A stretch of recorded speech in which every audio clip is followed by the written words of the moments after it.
È stato scarcerato dopo aver passato una notte in cella il 52enne di Pernummi, fermato mercoledì sera dopo la segnalazione del segretario regionale della Lega Alberto Stefani, che aveva notato l'uomo aggredire in macchina la moglie.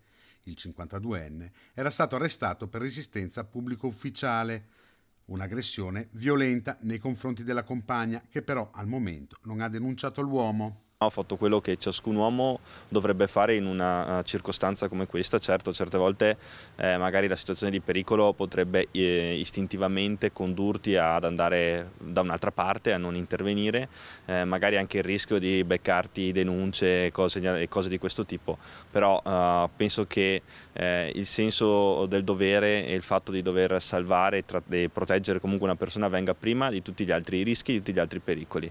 Quindi credo di aver fatto semplicemente il mio dovere. Molto è stato fatto in questi anni sul tema della violenza di genere, non bisogna però abbassare la guardia. C'è ancora tanto da fare, ma soprattutto per quanto riguarda la cultura sociale, su cui è importante ancora incidere molto, soprattutto per quanto riguarda anche le nuove generazioni, che possano costruire una società fatta di rispetto, di amore e soprattutto di protezione reciproca.